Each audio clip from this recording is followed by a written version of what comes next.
అమ్మాయి అసలు ఎందుకు అలా నోరు పారేసుకుంటుంది? అలేఖ్య పేరు బాగుంది, పికిల్ ఇంకా బాగుంది. నలుగురు అమ్మాయిలు బిజినెస్ పెట్టుకున్నారు, చిన్నగా బిజినెస్ పెట్టుకొని దాన్ని చక్కగా డెవలప్ చేసుకోవాలి. ఒక కస్టమర్ని పట్టుకొని అలా ఎలా తిడతారు వాళ్ళు? ఒక కస్టమర్ని పట్టుకొని తిడితేనే ఇంత సోషల్ మీడియాలో ఇంత వైరల్ అయిపోయిందంటే ఇంకా ఈ అమ్మాయి దగ్గర ఎవరైనా పికిల్ కొంటారా? అంటే నువ్వు హాఫ్ కేజీ 1600 1200 రూపాయలు పెట్టి అమ్ముతావా? అమ్ముకో, కొన్నోడు కొంటాడు, కొనోడు కొనడు.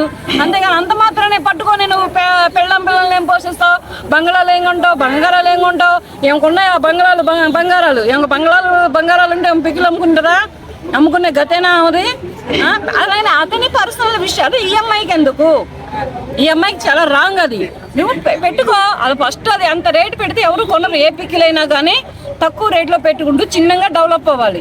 సరే అయితే అవ్వారు, కాదనట్లేదు. ఒక ఆడపిల్లలు, ఒక మన తెలుగు మహిళలు ఇటువంటి పికిల్స్ పెట్టుకొని, ఇటువంటి బిజినెస్లు పెట్టుకొని బిజినెస్ ఉమెన్గా ఎదగాలి. కానీ నువ్వు 1200 కొట్టలేనోడివి బంగ్లాలు ఏం కొంటావు? పెళ్ళాన్ని ఎక్కడ తీసుకుపోతావు? మూర మల్లెపూలు కొని పెడతావు, చీర కొని పెడతావా? ఇవన్నీ అనవసరం. వీళ్ళైనా ఈ అమ్మాయి కొని పెడతలేదు. వాళ్ళు పెళ్ళైందా ఈ అమ్మాయికి? అదే కాదు, ఈ అమ్మాయికి పెళ్ళైతే వీళ్ళ ఆయన కొని పెడతలేదా? వీళ్ళ ఆయన బంగ్లాలు ఇప్పలేదా? బంగారాలు కొని పెట్టలేదా? అందుకనే ప్రజలను అడుగుతుందా ఈ మాటలన్నీ? ఇటువంటి మాటలన్నీ మాట్లాడకుండా అన్ని సైలెంట్గా బిజినెస్లు చేసుకుంటే ఎదిగొస్తారు. ఎంత ఒదిగి ఉంటే అంత ఎదిగొచ్చేటటువంటి జనరేషన్ ఇప్పుడు. కొంచెం ఎక్కడైనా పేలారంటే మొత్తానికి తొక్కేస్తారు, ప్రజలు రానివ్వరు. ఒక అమ్మాయిని కూడా అలాగే మాట్లాడిందంట. అంటే ఆడవాళ్ళని మాట్లాడతావు, మగవాళ్ళని మాట్లాడతావు, ఒక తారతమ్యం ఉండదు, ఒక చిన్న పెద్ద ఉండదు.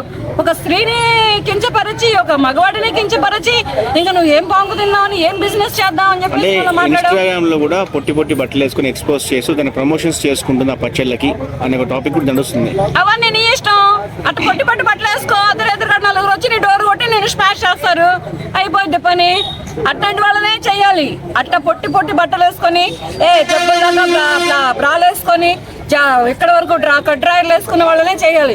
వాళ్ళు అలా చేయట్లేదు. అమాయకులైన చిన్నపిల్లలని, అమాయకులైన ముసలి వాళ్ళని, పిల్లలు చదువుకునేటటువంటి 10th ఇంటర్ చేసే ఆడపిల్లల్ని చేస్తున్నారు. దయచేసి అలా చేయొద్దయ్యా.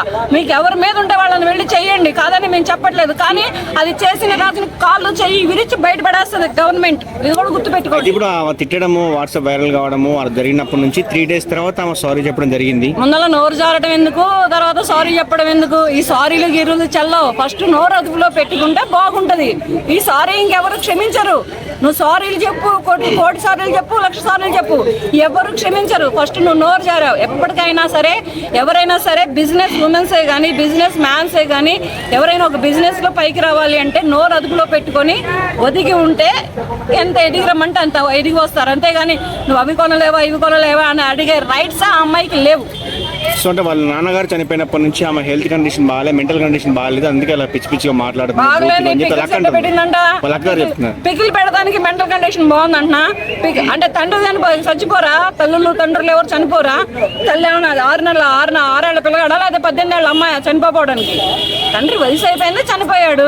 ఈ పికిల్ ఎలా పెట్టిందంట? మెంటల్ కండిషన్ బాగాలేకపోతే ఎర్రగడ్డ మెంటల్ హాస్పిటల్లో జాయిన్ అవ్వమా, నువ్వు బాగుంటది. అంతేగాని ఇట్లా ప్రజల్ని అంటే ఊరుకుంటారా ఏంటి? ఈ పికిల్ పెట్టడానికి, ఈ పికిల్ నమ్మడానికి, వీటిని ఎలా తయారు చేయాలో, వీటిని ఎలా అమ్మాలో, ఇవన్నీ మెంటల్ కండిషన్ బాగుంటుంది. ఒక వ్యక్తిని మాట్లాడడానికి మెంటల్ కండిషన్ బాగుంటుందా? అది అంతా ఫేక్ మాటలు. వాళ్ళ అక్కని తీసి పక్కన పడేయండి. సో ఒక వైఫ్ని, భార్యని, ఒక తల్లిని అంత పెద్ద మాట అనడం సోషల్ మీడియా వేదికగా, అది మీరు ఒక లేడీగా ఎట్లా చూస్తారు? ఖండిస్తున్నాను, చాలా వరకు ఖండిస్తున్నాను. అసలు వాళ్ళ వైఫ్ని, వాళ్ళ భార్యల్ని, వాళ్ళ పిల్లల్ని, వాళ్ళ తల్లుల్ని అనే రైట్స్ ఎవరికి లేవు. ఏదైనా ఉంటే నీ వరకు నువ్వు చూసుకో, అంతవరకే. కానీ వేరే వాడి పెళ్ళాన్ని మాట్లాడే అర్హత నీకెక్కడుంది? నువ్వెవరివి? రేపటి రోజున వాళ్ళ ఆడవాళ్ళు వచ్చి ఇంటికి వచ్చి గుడ్డలు తీసి జుట్టు పట్టి లాగు పెట్టి బయట గుంచి కొడతారు. అప్పుడు బాగుంటుందా నీకు? అది చాలా జరుగుతున్నాయి ఇప్పుడు సోషల్ మీడియాలలో. లాగి కొడుతున్నారు. అవన్నీ జరగకుండా ఉండాలి అంటే నోరు అదుపులో పెట్టుకొని నీ బిజినెస్ నువ్వు చేసుకో. నీ మెంటల్ కండిషన్ బాగాలేకపోతే ఎర్రగడ్డ మెంటల్ హాస్పిటల్ నుంచి వ్యాన్ వస్తుంది, వెళ్ళి దాంట్లో ఉండిపో. సో ఈ మీమర్స్కి, ఇటు ఈ లేడీస్కి ఫుల్ స్టాప్ పడాలంటే ఇష్యూకి ఫైనల్గా ఏం చేయాలి? ఆ అమ్మాయికి బిజినెస్ మానేస్తే బాగుంటుంది.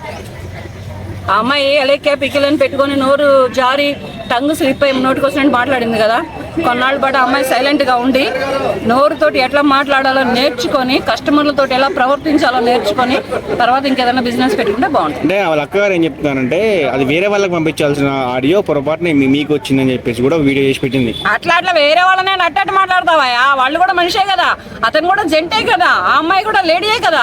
వేరే వాళ్ళకి పంపించిపోయి ఈ ఫస్ట్ ఇది నోరు అనేది జాగ్రత్తగా ఉండాలా. ఇది జాగ్రత్తగా లేదనుకో నువ్వు వేరే వాళ్ళకి పంపించాలు, సారీలు పంపించాలు, లారీలు బంగారాలు పంపించాలు, ఇవన్నీ చల్లని మాటలు. వేరే వాళ్ళైనా మనుషులే, వీళ్ళైనా మనుషులే, ఎవరైనా మనుషులే. ఇప్పుడు అతను వాళ్ళిద్దరు హట్ అయ్యారా లేదా? అటు పక్క ఆ లేడీ హట్ అయింది, పక్క ఈ జంట హట్ అయ్యాడు. అంటే నీకు డబ్బులు ఇచ్చి నీ దగ్గర పిక్కులు కొనుక్కొని నిన్ను పోషిస్తూ నీ చేత మాటలు పడతానికి ప్రజలు ఏమన్నా పిచ్చి వాళ్ళ? నోరు బాగుంటే ఊరు బాగుంటుంది.